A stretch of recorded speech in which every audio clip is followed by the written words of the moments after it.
Hi, good evening, and welcome to my daily live session on various tools and methods from my toolkit for execution excellence.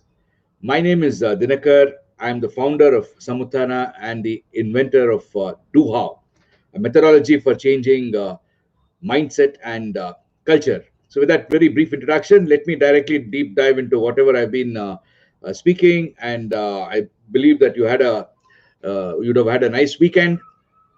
So on Friday, I spoke about stratification, one of the quality tools for finding out the contributing cause for any problem. And I mentioned about trying to really start with the basics of using data in terms of some kind of traceability. Data based on traceability using mechanical means initially, and after that going to the high end of going in for dot matrix codes or QR codes, which can give you the required information as far as the source is concerned. And that we can stratify the source, and based on that we could establish the impact and the effect which is being caused by each source. And this is something which I just now spoke about 1 hour back with one of our clients, where they have multiple vendors supplying particular raw material. And it's an interesting problem which is quite common across the industry. They've got vendors who are directly manufacturers who are supplying the component material, and also they've got dealers who are purchasing the material from the manufacturers and then supplying the raw materials. And the dealers definitely don't have any consistency in quality.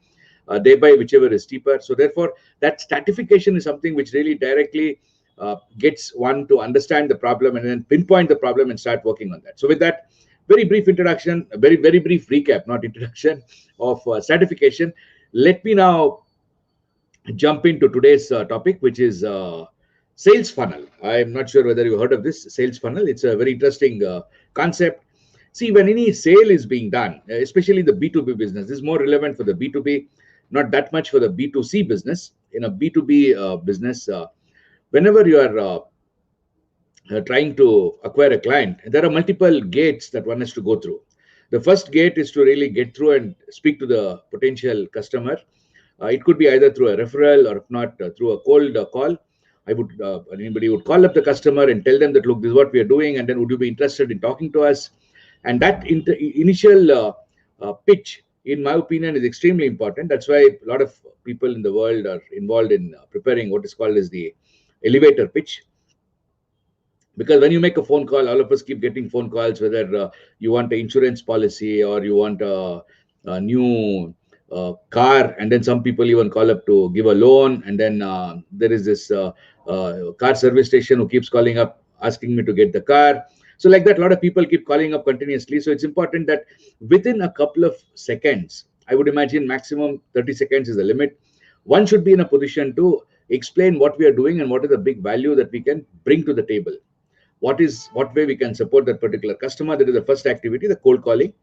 And that you can consider, once the cold calling is done, then the potential customer who would get enlisted could be called as a lead. And from that lead, the next gate would be to convert the lead into a prospect. How would you do that? Possibly lead needs to be nurtured, and then further information shared and further discussions held with the lead. Again, staying in touch with the lead. And then at some point of time, the lead says, okay, this is something which is interesting to me, let me look at it. And then the lead becomes a prospect. Once the prospect is available, you can also call him as a potential or a prospect.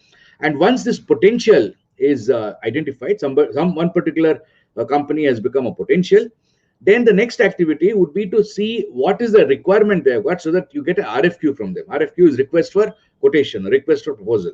And before that, maybe in the potential phase, one needs to possibly also do a demo and make sure that the potential understands what is the value that they can get.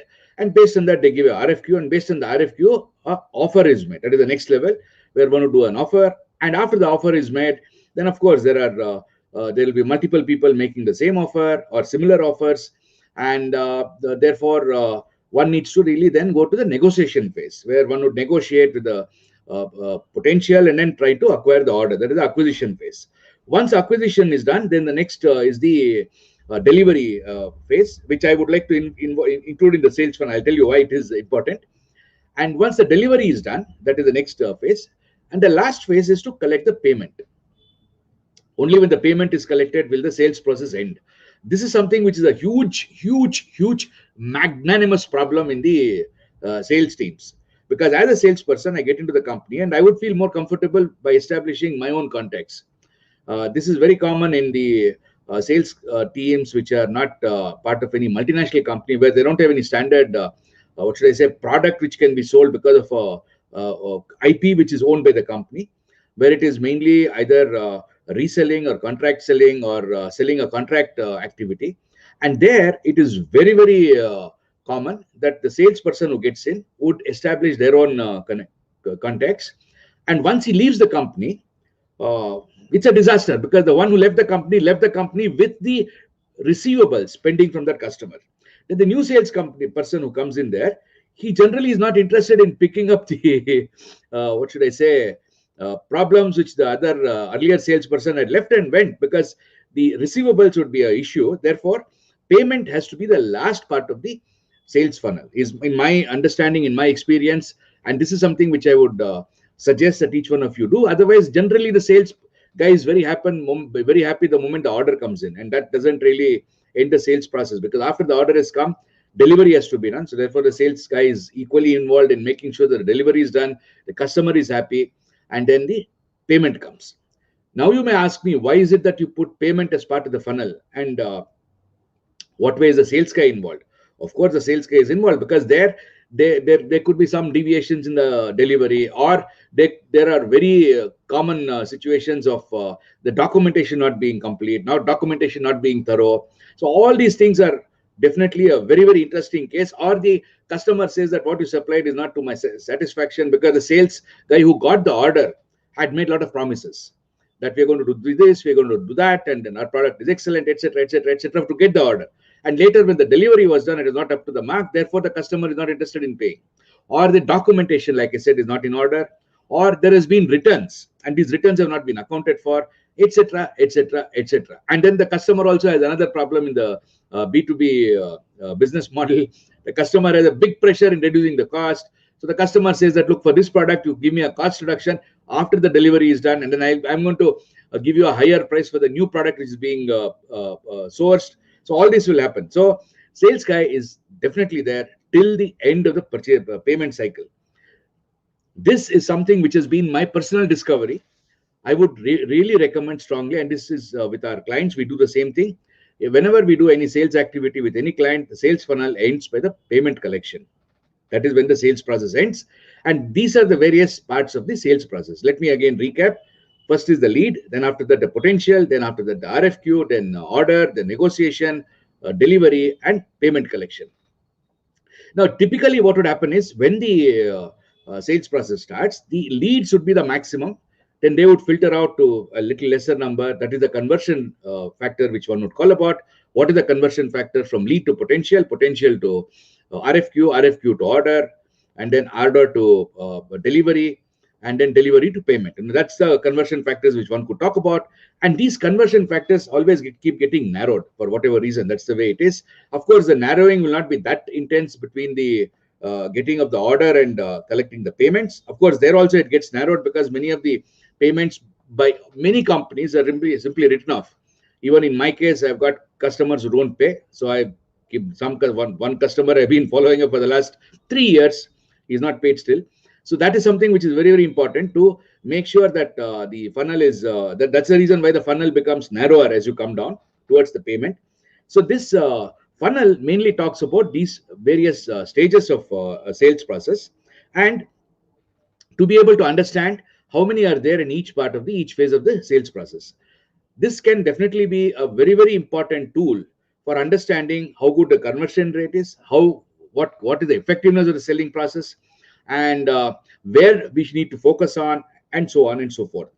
To do this, there are multiple ways of doing it. One is you could do it manually, in which case you have a board where you write down all these numbers on the board, a whiteboard which is used for a weekly meeting or something like that, because it's important also in the sales process to continuously keep meeting. Sales is like a very mundane activity, which very much comparable to operations, especially production, which is very, very monotonous. And in the production, at least the guys are dealing with machines and raw materials, whereas in the sales, you're only dealing with people. Therefore, it's even more complex, much, much more complex than production. And therefore, there has to be a tremendous amount of discipline in ensuring that the activities are done. And many of the activities are not very easy, not very, what should I say, motivating to do. For example, cold calling is very difficult. It's not easy at all. Then later to talk about converting the lead to a prospect means that you're constantly stay in touch, and normally the customer is having a different intention. So you need to really convince the customer that your product is worthwhile. And there could be a situation where the need itself is not there. So first of all, the need has to be established. The variables in the sales process are too many, and especially since it is involving people, it is quite tough. Therefore, motivation and drive is extremely important, which can be achieved only and only through regular reviews. Sales process is very, very interesting, and to do that, if you have the sales funnel, it becomes easier to understand where do you stand. One way, like I said, is doing it is through a whiteboard or a pin board. You can write down the data there. Other way of doing it is using a CRM. That is what the CRM is all about. Now, I think you come to know of that. CRM is basically technology, CRM software, which is either Salesforce or Zoho. Various companies are there. Salesforce, I think, is the best, where you could create the sales funnel, and from the system you can get it. But there, the biggest challenge. See, as a sales guy, I'm more used to talking to people. I'm not really used to entering data and then updating Excel files or updating systems. That is not a cup of tea for a sales guy. He's more comfortable talking to people. Therefore, it is extremely important for those companies who want to use CRM to have a backend team who are basically involved in updating the data. Giving this job to the sales guy, it sounds very, very interesting, very, very productive. But actually, it is counterproductive, because the sales guy is not really so much interested in entering data. If you look at the sales guy, there are the sales who are basically on the field, and these guys are more involved in talking to people. And then you have a small, very, very, what should I say, lean back office team who are basically involved in data, what should I say, cleanliness, and to ensure that whatever data that is entered in the CRM is correct. At the same time, they are doing some kind of a support for the sales guy to make sure that he is able to talk to the customer as if he doesn't have anything else to do. And that is what the sales guy has to do. 90% or 100% of the time should be on the field talking to the customer, not inside the company at all. And if that has to happen, a back-end team is required whenever you're using CRMs. If you have not done that, please think of doing it, because that is going to give you a huge, phenomenal jump in productivity. And moment you relieve the sales guys from all these technology stuff, you will see a phenomenal jump in productivity, which we've experienced with our customers. That's why I'm telling this. That's something which is very, very important. And the sales funnel per se is a very, very structured tool to understand how the conversion rates are working. And how to improve the conversion rate is a different topic altogether, where one needs to understand what are the drivers for the conversion rate and what's happening there. And that can only happen to you during your regular meetings to understand what can be done. And again, here, though there's lot of lot of wisdom available in the market, available with consultants like me, every company, every situation is extremely unique.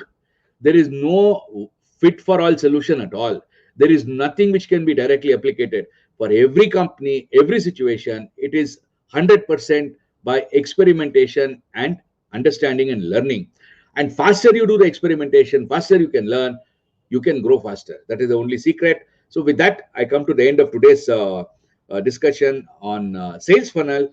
And let me give you a very, very brief peek on what am I going to be speaking about tomorrow. Tomorrow is again, this is again a very, very, what should I say, though sales funnel is rational and numeric driven, but it is a very, very emotional topic. It's not something to do with numbers. So tomorrow we'll talk about something which is very much to do with numbers, which is a correlation. And this correlation is something which can be one of the ways of finding out what are the drivers for the conversion rate. For that, you need to have data. Again, coming to big data to understand how many calls you are doing and what are the customer needs. Again, create factors there. And again, against these factors, maybe give a rating, and against those ratings, compare your conversion numbers, and then you could find out which are the biggest levers for improving the conversion rate. And that's what I'm going to be talking about, correlation, tomorrow. So with that, thanks a lot for joining my live session. As usual, I'm going to be asking you to join our web workshop this not this Sunday, but the Sunday after next, the 14th of February. Last Sunday was very nice. The web workshop was very, very exciting. It was about management and leadership. Next, I'm going to be talking about sales and marketing. It's a web workshop on sales and marketing on 14th of February. Please visit my website, which is dinakarmurthy.com. The moment you visit, there is a banner there. You can click on that and then register for the web workshop. So see you there on 14th of February.